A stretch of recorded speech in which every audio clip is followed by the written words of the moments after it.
Good morning बच्चों। आज के वर्कशीट संख्या 43 लंबवृत्तीय बेलन का आयतन। पिछले वर्कशीट में हम लंबवृत्तीय बेलन के पृष्ठीय क्षेत्रफल के बारे में पढ़ चुके हैं। तो इससे पूर्व हमें लंबवृत्तीय बेलन के आयतन के बारे में जानकारी प्राप्त करनी है। तो इससे पहले हमें बेलन, वृत्त का क्षेत्रफल, आयतन और प्रिज्म की समझ होनी चाहिए कि ये क्या होते हैं। किसी भी त्रिविमीय या 3D पदार्थ या वस्तु द्वारा घेरे गए स्थान की मात्रा का माप उसकी धारिता या आयतन कहलाता है। बेलन एक ऐसा प्रिज्म है जिसका आधार वृत्ताकार है, यानी वृत्त के आकार का उसका बेस है। इसलिए बेलन का आयतन बराबर आधार का क्षेत्रफल गुणा बेलन की ऊंचाई। ऐसा कोई भी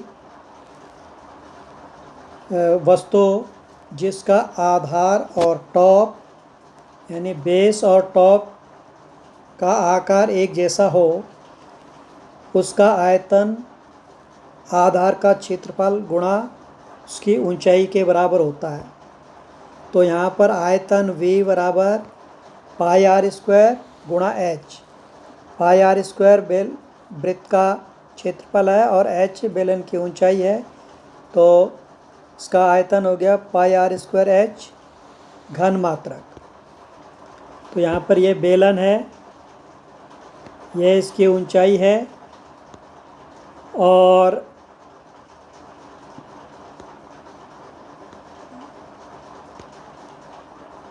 ये इसका आधार है।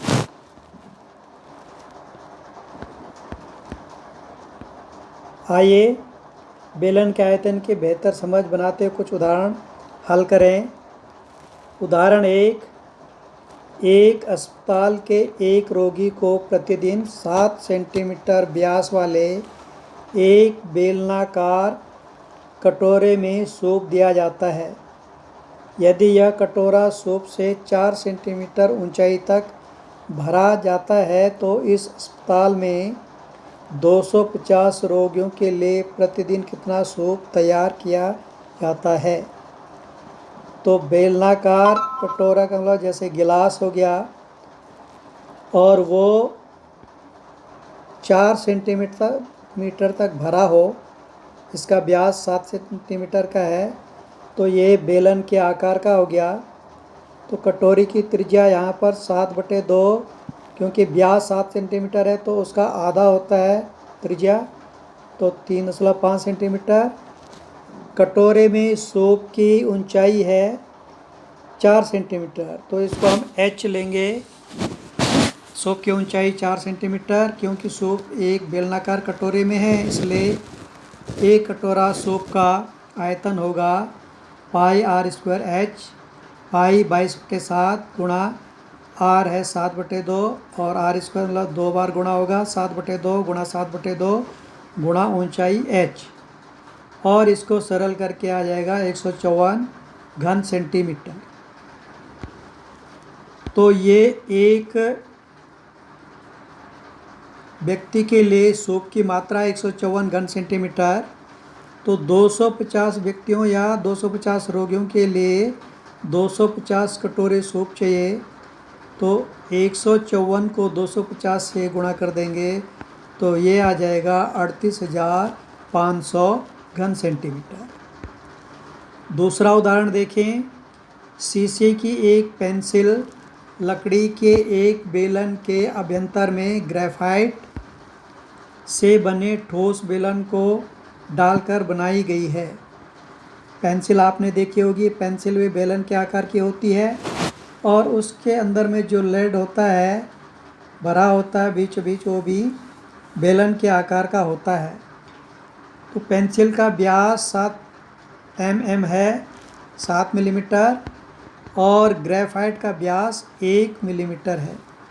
यदि पेंसिल की लंबाई 14 सेंटीमीटर है तो लकड़ी का आयतन और ग्रेफाइट का आयतन ज्ञात कीजिए। तो लकड़ी का आयतन बीच में से हम अगर यहाँ पर पेंसिल का आयतन, पेंसिल एक बेलन के आकार की है, तो पेंसिल का आयतन आ जाएगा पाई आर स्क्वायर एच। लेकिन यहाँ पर दो चीज़ों से पेंसिल बनी है, लकड़ी और ग्रेफाइट से। तो अगर हम ग्रेफाइट बीच में से निकाल दें तो जो बाकी बचेगा वो लकड़ी बचेगा। तो यानी एक जो बीच वाला बेलन है उसको हम माइनस कर दें, तो दो बेलन का हम पहले आयतन निकालेंगे, पूरी पेंसिल का आयतन निकालेंगे, और जो ग्रेफाइट उसके अंदर है उसका आयतन निकालेंगे अलग अलग, और पेंसिल के आयतन में से ग्रेफाइट का आयतन माइनस कर देंगे तो लकड़ी का आयतन आ जाएगा। यहाँ पेंसिल एक ऐसे बेलन के रूप में जिसमें लकड़ी का एक बाहरी बेलन, त्रिज्या हम इसको ले सकते हैं कैपिटल आर, तथा ग्रेफाइट का एक आंतरिक बेलन, उसकी त्रिज्या हम स्मॉल आर में ले सकते हैं। पेंसिल की ऊंचाई 14 सेंटीमीटर है, अर्थात एच का मान 14 सेंटीमीटर है, और कैपिटल आर यानी पेंसिल का जो त्रिज्या है वो 7 की आधा 3.5 mm, और इसको सेंटीमीटर में बदलेंगे तो 10 से भाग देंगे तो 0.35 सेंटीमीटर आ जाएगा, और स्मॉल आर 1/2 mm यानी 10.5 mm, और सेंटीमीटर बदलेंगे तो 0.5 सेंटीमीटर आ जाएगा।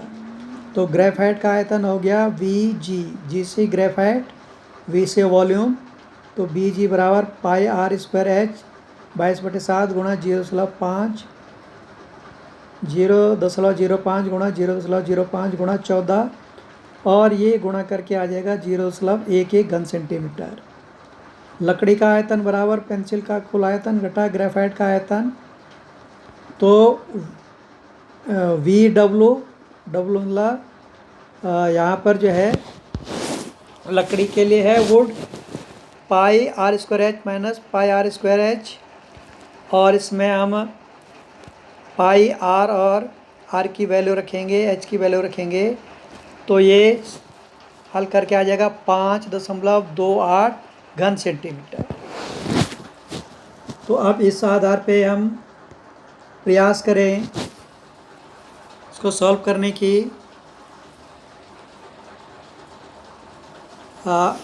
प्रश्न एक सॉफ्ट ड्रिंक 2 प्रकार के पैकों में उपलब्ध है।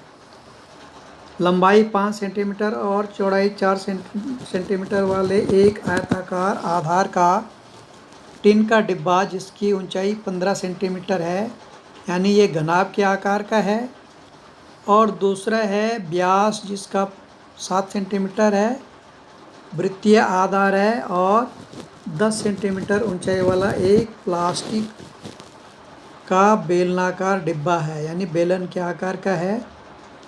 तो हमने ज्ञात करना है कि किस डिब्बे की धारिता अधिक है और कितनी अधिक है।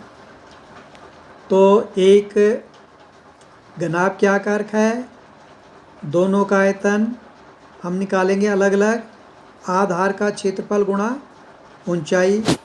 तो आधार घनाभ का जो है आयत के आकार का है, तो लंबाई गुणा चौड़ाई गुणा ऊंचाई आ जाएगा, तो इसका घनाभ का आयतन आ जाएगा।